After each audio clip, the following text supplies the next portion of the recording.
can go to France and get some wine, we can go there on our holidays, but I'd rather not go there with €9,000 worth of banking debt chained around my ankle. Yeah. I mean, it's ridiculous. The Irish people have paid 42% of Europe's banking crisis. And one of the points I really wanted to make coming here tonight, one of the points, because you don't hear many working class voices on television in Ireland, especially on RTE, unless it's, you know, like, what's that silly comedy show or something, you know, where they make fun of people.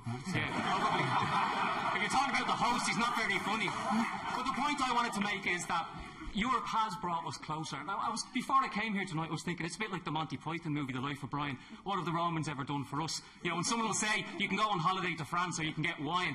But in actual fact, what have they really done? Well, but he also made a significant point, that it helped the economy to come out from a third world status to a first world status from 73 into the 90s, into the noughties. He's abstracting from the fact that people have worked since 1973. It's not as if everyone down tools and the EU just handed us money. You know, we've been living the sweet life since 1973. But also, my dad worked shift work. He worked night shifts. I didn't see him most Christmases because he was out working. My granddad was a builder who couldn't read and write because he was sold into slavery from a Magdalen laundry. And it's people like that who built this economy from 1973. So I don't want to hear any nonsense that the suffering I went through as a kid growing up in fatty man mansions was somehow sitting back and living in easy street, eating quality street provided by the EU. That's just rubbish. It doesn't match the reality of my life. And so actually, Vincent, it's very difficult when someone comes forward with a theory and their theory doesn't match the reality of how you've lived,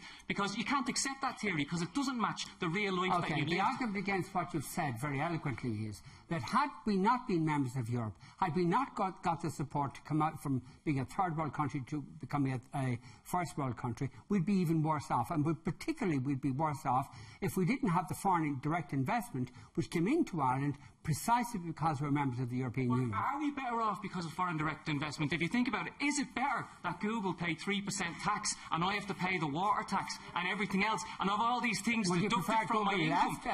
Google left and all the jobs? That's a terrible argument, actually, because Sweden, they pay 20-40% corporation tax. The US, they pay 48% corporation tax.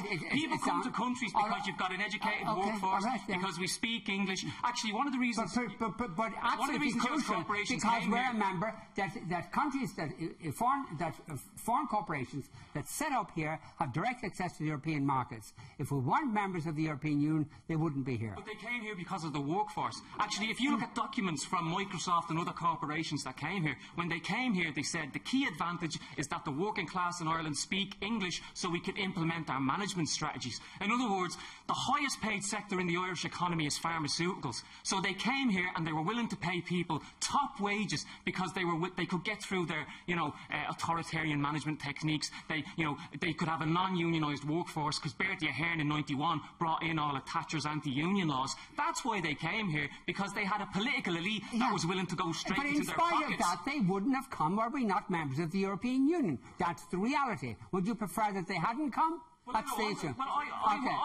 would rather that we had businesses that were in the hands of working class people themselves. Some highfalutin thinker in Microsoft can come up with ideas that me or the people in my community can't come up with. I don't go for that. This moment here, I just wanted to say that there was a time when Europe was referred to as a community and not a union.